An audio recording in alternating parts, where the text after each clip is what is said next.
Siapa sih yang tidak tahu tentang serial Layangan Putus? Layangan Putus merupakan salah satu serial drama Indonesia yang kini menjadi viral lantaran menceritakan sebuah kisah nyata perselingkuhan di dalam rumah tangga. Serial Layangan Putus ini dibintangi oleh Reza Rahardian, Putri Marino, dan Anya Geraldine, menjadi sangat populer di masyarakat.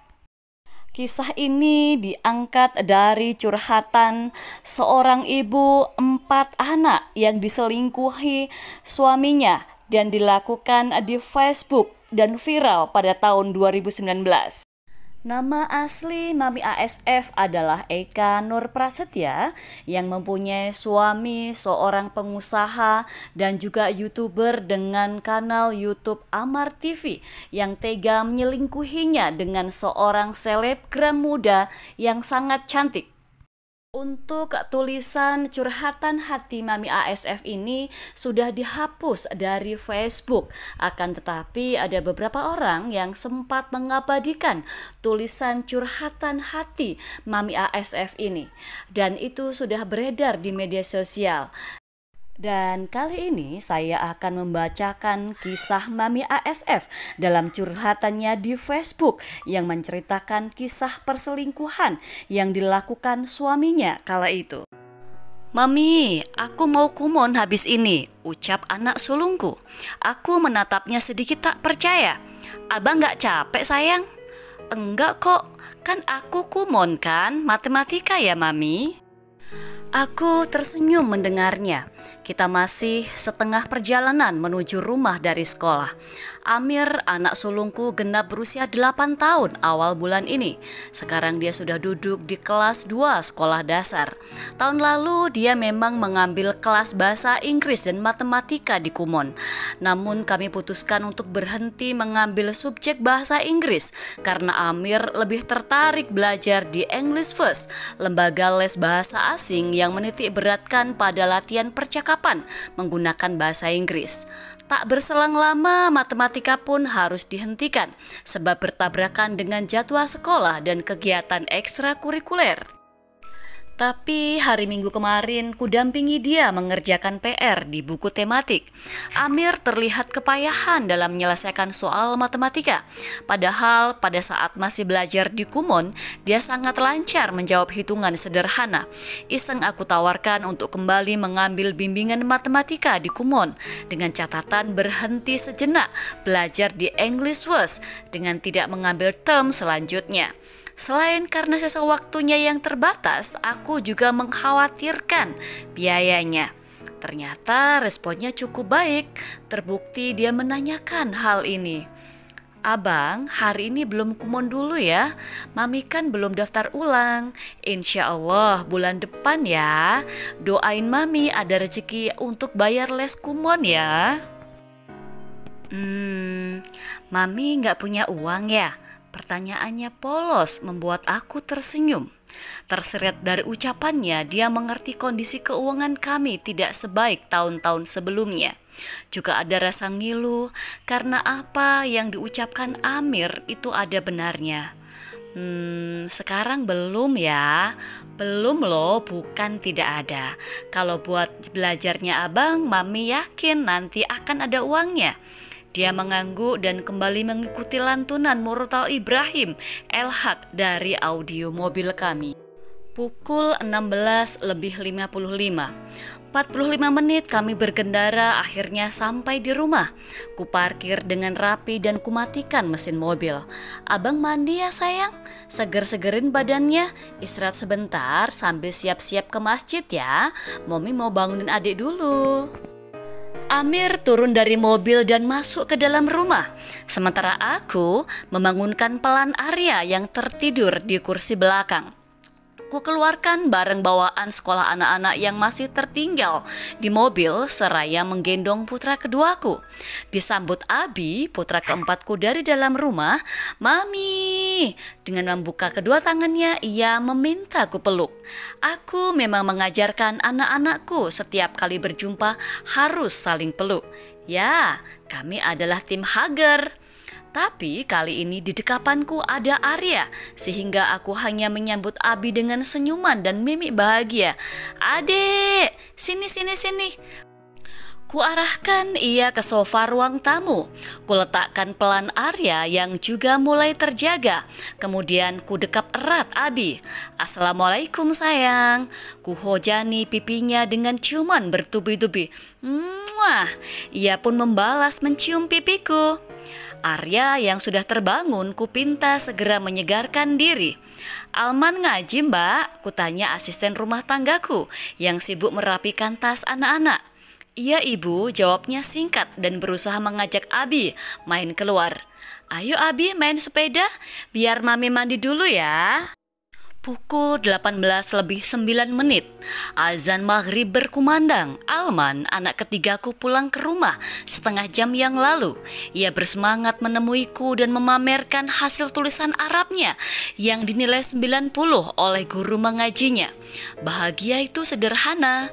Dia senang sekali mendapat hadiah permen dari ustadzah karena sudah berhasil menghafal surat Al-Asr.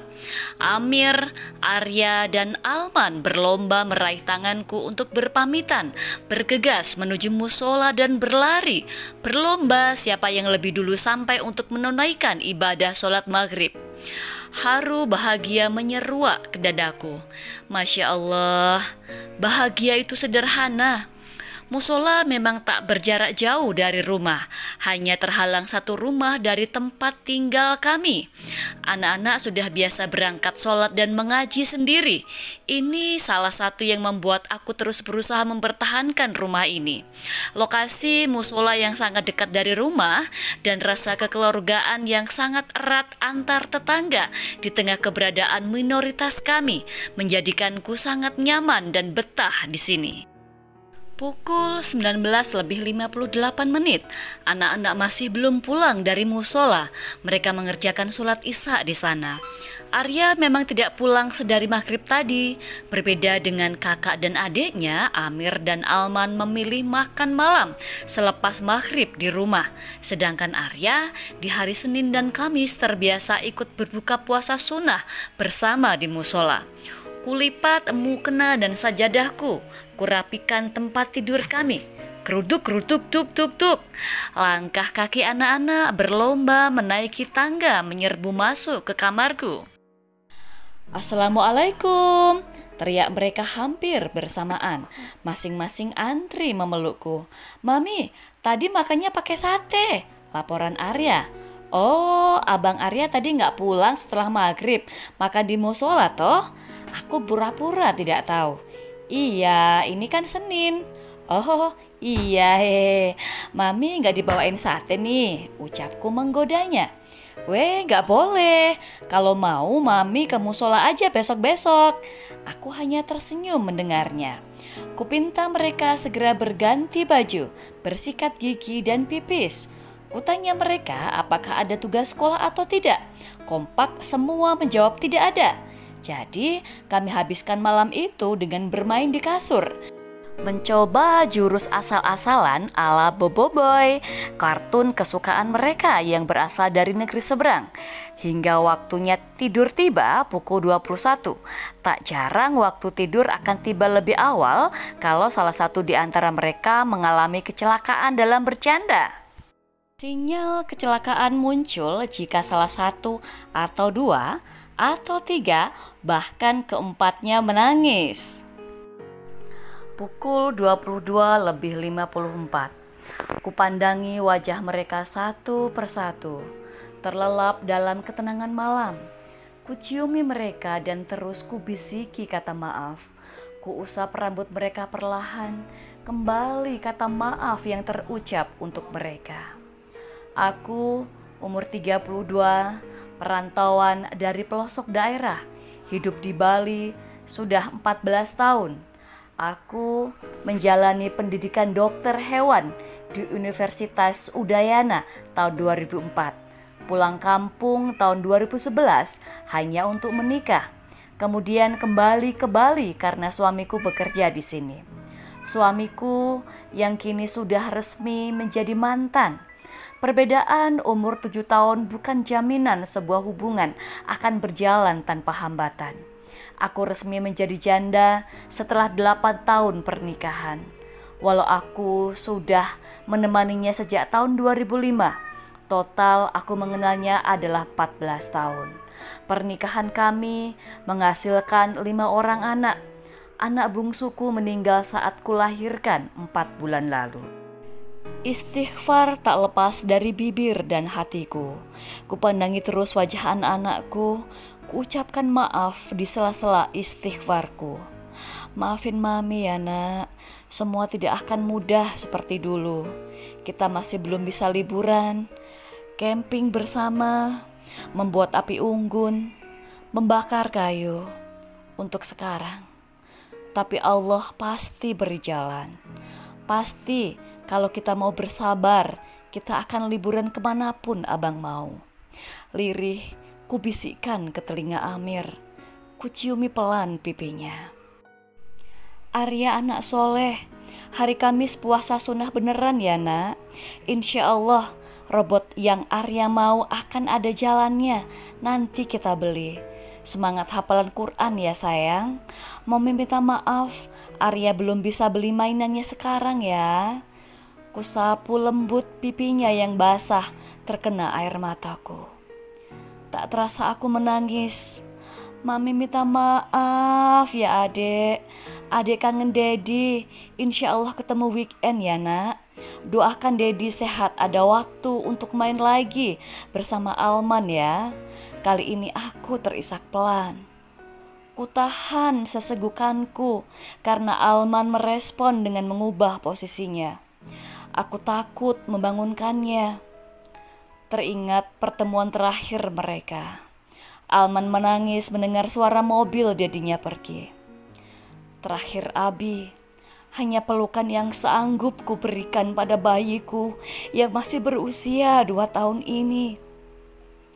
Kuciumi ubun-ubunnya sambil kutiup pelan dan kusematkan doa. Robbi habli minas solihin berulang kali. Istighfar berulang kali kulantunkan. Teringat SPP Salman yang belum kulunasi. Dan siang ini aku mendapat surat cinta dari PLN. Seorang petugas menaruh surat peringatan akan adanya pemutusan sementara aliran listrik bila tidak segera kami bayar. Berbagai kekhawatiran melintas di pikiran. Seperti layangan putus. Rasanya badan ini pengen oleng mengikuti kemana angin bertiup. Krak, hiu. Suara dengkuran Abang Amir membuyarkan lamunanku. Astagfirullah. Aku keraskan zikirku. Kusadarkan diriku. Astagfirullah. Kulihat kembali malaikat-malaikat mungilku satu persatu. Aku punya Allah untuk bersandar. Tidaklah aku harus panik. Jadi mereka boleh saja memutus komunikasi denganku.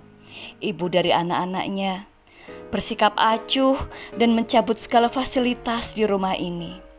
Menghapus supir untuk anak-anak dan tidak mau mensupport biaya hidup anak-anak, biaya pendidikan dan kesehatan. Aku punya Allah untuk bersandar. Aku punya Allah untuk meminta dan memohon. Anak-anakku akan jadi anak bahagia yang sukses dunia dan akhirat. Kutatap wajah-wajah polos mereka yang tanpa dosa. Suatu saat nanti mereka akan menjadi orang-orang hebat yang menerangi dan bermanfaat bagi orang-orang di sekelilingnya dimanapun mereka berada. Aku hapus air mataku. Kuteguk air putih yang memang sudah disiapkan mbakku setiap hari sebelum kami menuju tidur. Berjalan, aku menuju kamar mandi dan berniat melakukan sholat sunnah 2 rakaat sekedar untuk curhat dengan Allah. Tapi sebelum sampai kamar mandi, langkahku terhenti melihat ponselku bergetar. Panggilan dari nomor tak dikenal. Kulihat jam sudah menunjukkan hampir tengah malam. Aku memilih tidak mengangkat telepon dari nomor tak dikenal itu di waktu menjelang tengah malam.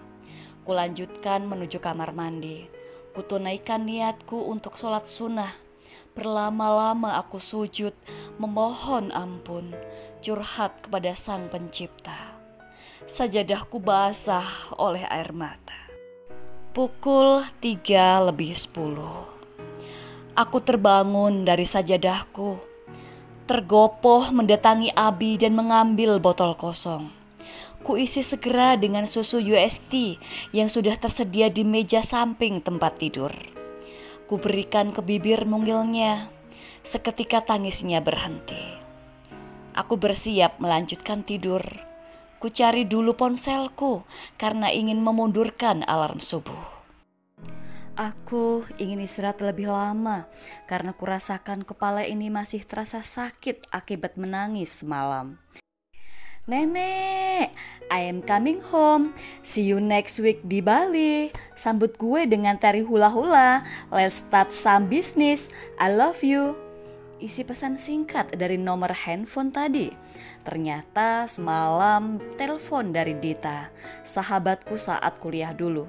Dia memang mengabarkan akan kembali ke Indonesia setelah bekerja sebagai dokter hewan di Kanada selama 2 tahun. Alhamdulillahilladzi binikmatihi tatimmu sholihat.